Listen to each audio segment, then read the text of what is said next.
오늘도 새벽 예배에 나오신 여러분을 주님의 이름으로 사랑하고 축복합니다. 다 함께 사도신경으로 신앙 고백 드리시겠습니다. 전능하사 천지를 만드신 하나님 아버지를 내가 믿사오며 그 외아들 우리 주 예수 그리스도를 믿사오니 이는 성령으로 잉태하사 동정녀 마리아에게 나시고 본디오 빌라도에게 고난을 받으사 십자가에 못 박혀 죽으시고 장사한 지 사흘 만에 죽은 자 가운데서 다시 살아나시며 하늘에 오르사 전능하신 하나님 우편에 앉아 계시다가 저리로서 산 자와 죽은 자를 심판하러 오시리라. 성령을 믿사오며 거룩한 공예와 성도가 서로 교통하는 것과 죄를 사하여 주시는 것과 몸이 다시 사는 것과 영원히 사는 것을 믿사옵나이다. 아멘. 이 시간 함께 은혜 나누실 하나님의 말씀은 민수기 27장 18절에서 20절의 말씀입니다.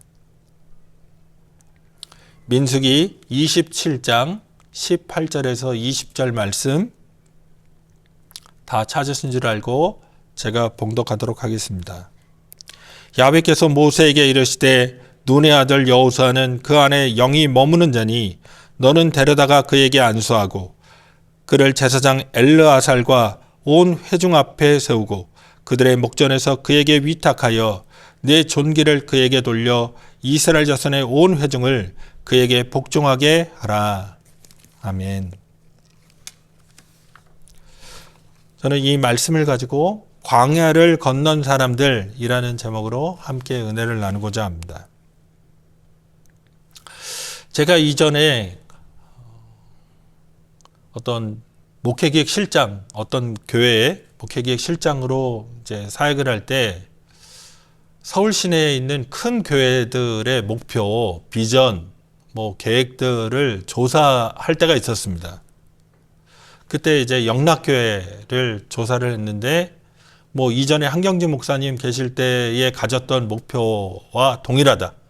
그러니까 교회의 목표, 비전은 변화될 수 있는 게 아니라 늘 동일하다. 선교, 구제, 교육, 여러 가지, 그렇죠? 전도 이런 것들이 불변하다라고 했는데, 그러면서 당시에 담임 목사님이셨던 이철신 목사님이 하셨던 말씀을 딱 하나가 추가됐다. 그게 다음 세대입니다. 오늘날 한국 교회의 전반적인 문제, 결정적인 문제는 다음 세대가 없다는 거죠. 오늘 본문의 말씀이 보여주는 것처럼 모세 다음에 그 다음 세대인 여호수아가 세워집니다. 그러니까 그 다음 세대가 세워지는 사건, 그게 민수기에서 광야를 건넌 사람들을 통해서 이루어지는 이야기입니다. 하나님의 임재를 따라갔고 하나님의 말씀에 순종하고 불평이 아니라 감사로 문제보다 더 크신 하나님을 의지하고 결핍 속에서도 하나님의 공급하심을 신뢰하고 하나님 앞에서 주어지는 그 모든 환경을 하나님의 뜻대로 극복해왔던 이스라엘 백성들, 그 마지막 민수기의 단계는 다음 세대를 세우는 것이었습니다. 광야라고 하는 그곳에서 어쩌면 민족의 지도자인 모세는 가나안 땅에 들어갈 수 없다고 하는 정말 청천벽력 같은 그런 이야기를 듣습니다. 이게 구약 성경에서 가장 가슴 아픈 이야기죠. 40년을 이스라엘 백성을 인도했고 자기의 생명을 걸고 그들을 위해 중보기도해서 12정탐꾼의 이야기, 아니면 출애굽기 32장에 나오는 금송아지 만든 그 이야기 속에서 이스라엘 백성을 구원하시고 자기의 생명을 포기해달라는, 없애달라는 그런 중보기도를 했던 위대한 지도자 모세가 가나안 땅에 들어갈 수 없다는 그 이야기는 참 인간적으로는 애석하고 가슴 아픈 이야기입니다.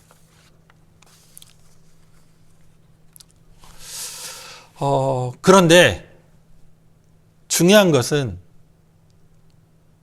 하나님이 주관하시는 거죠. 우리가 씨앗을 뿌린다고 다 거두느냐, 우리가 무언가 한다고 다 그 결과를 만족스럽게 경험하느냐, 그렇지 않습니다.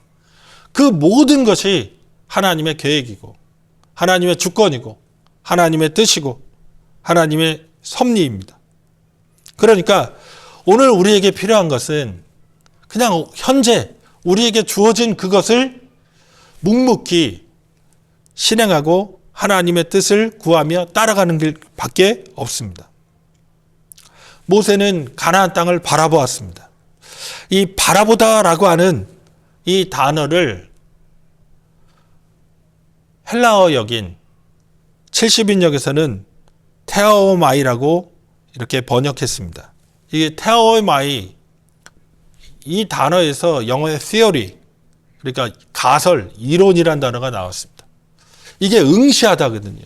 어떤 현상을, 어떤 상황을 응시하는 거죠. 끊임없이 주시하는 겁니다. 그때서 비로소 어떤 가설, 이론이 생기는 거지, 그냥 얼핏 보고 이론과 가설이 생기는 게 아닙니다.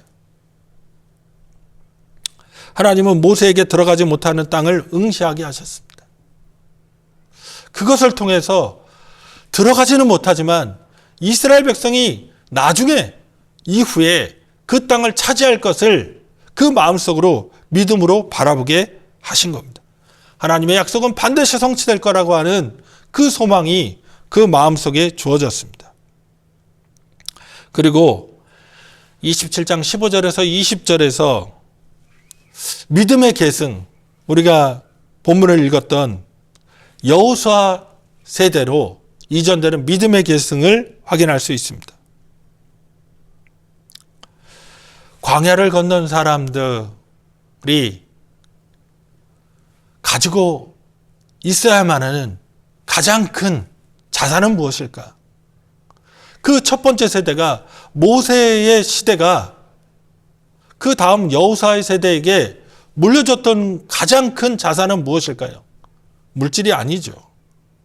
대단한 세상적인 업적, 거대한 건축물, 위대한 군대, 뭐 이런 것들이 아닙니다.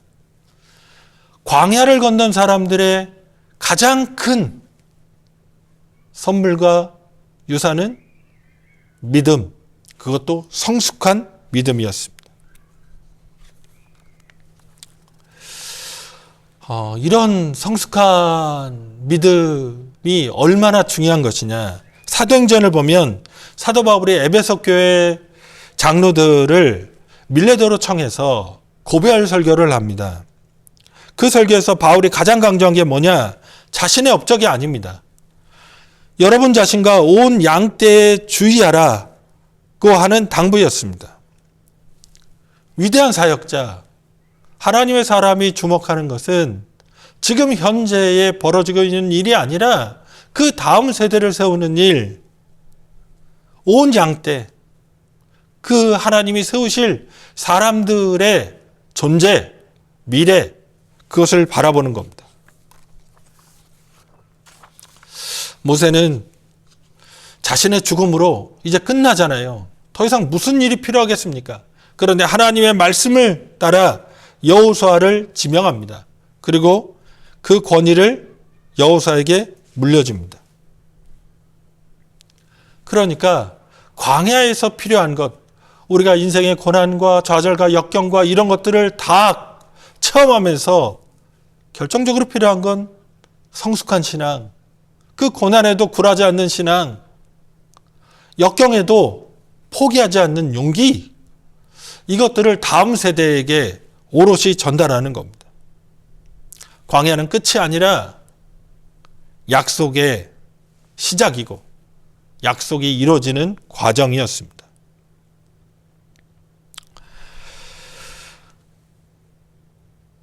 민수기 27장 22절에 모세가 야훼께서 자기에게 명령하신 대로 하였다라고 마지막으로 민수기 27장의 결론을 맺습니다. 가나안 땅에 들어가지 못했지만 그 어렵고 힘든 고난과 좌절의 경험들을 통해서 광야를 통과해서 가나안 땅에 들어가진 못했지만 모세는 끝까지 하나님께 순종했습니다. 이 모세의 순종을 이어받아서 그 다음 세대인 여호수아는 가나안 땅을 정복할 수 있었습니다. 오늘도 우리가 깨달을 건 그겁니다. 광야는 실패의 자리가 아닙니다. 광야는 하나님이 그 하나님의 백성을 준비시키는 과정이고 하나님의 약속을 이루시는 과정이고 그 약속이 우리 당대에 이루어지지 않을지라도 그 다음 세대를 통하여 하나님은 능히 그 약속을 반드시 이루어 주시는 분이라는 겁니다.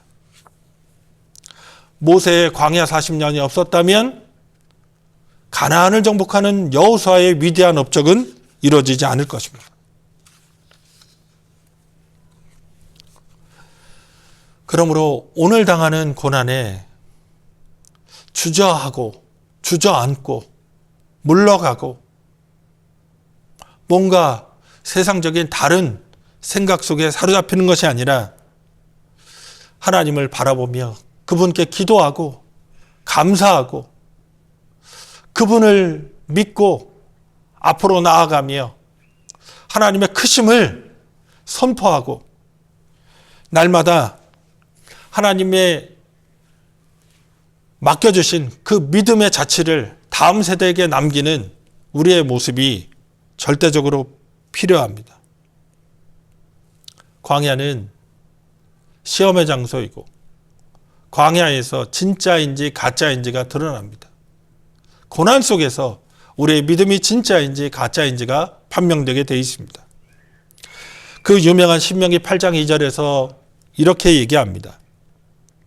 주께서 이 40년 동안에 내가 광야에서 걷게 하신 것을 기억하라. 이는 너를 낮추시며 너를 시험하사 내 마음이 어떠한지 그 명령을 지키는지 지키지 않는지 알려 하심이라. 그렇습니다. 광야는 우리를 시험하는 장소이고 이 광야를 통과했을 때에 다음 세대가 그 온전한 믿음으로 하나님의 역사, 하나님의 약속을 온전히 누릴 수 있습니다. 그러므로 다음 세대에게 믿음을 유산으로 남겨주기 위해서 이 광야에서 신실하게 하나님과 함께 행하시는 저와 여러분 되시기를 주님의 이름으로 축원드립니다. 기도하시겠습니다. 고맙게 오신 아버지 하나님, 오늘도 우리가 살아가는 세대의 다음 세대가 믿음을 잃고 믿음마저 거부하고 또 교회의 장래마저도 위태롭다고 여겨지는 소리들이 심심치 않게 들려오는 세대에 저희가 살고 있습니다. 하나님, 저희는 어찌할 바를 알지 못합니다. 그러나 민수기를 통하여 하나님의 말씀을 통하여 알려주신 것이 우리가 이 광야를 신실하게 통과하고 하나님 앞에서 진실하게 살아가고 하나님의 영광을 구하며 감사와 찬양과 믿음의 생활을 할 때 하나님 다음 세대에 희망이 있음을, 믿음의 가능성이 있음을, 하나님의 약속이 성취되는 역사가 나타남을 다시 한번 깨닫게 하시니 감사합니다. 하나님, 오늘도 삶이 어렵고 힘들지만 믿음으로 삶을 살아내는 성숙한 신앙 저희가 지켜낼 수 있도록, 살아낼 수 있도록 역사하여 주시옵소서. 감사드리오며 예수님의 이름으로 기도드립니다. 아멘. 하늘에 계신 우리 아버지여, 이름이 거룩히 여김을 받으시오며 나라가 임하시오며 뜻이 하늘에서 이루어진 것 같이 땅에서도 이루어지이다. 오늘 우리에게 일용할 양식을 주시옵고 우리가 우리에게 죄 지은 자를 사하여 준 것 같이 우리의 죄를 사하여 주시옵고 우리를 시험에 들게 하지 마시옵고 다만 악에서 구하시옵소서. 나라와 권세와 영광이 아버지께 영원히 있사옵나이다. 아멘. 오늘도 성숙한 신앙으로 다음 세대에 믿음의 유산을 남겨주시는 저와 여러분 되시기를 주님의 이름으로 축복합니다.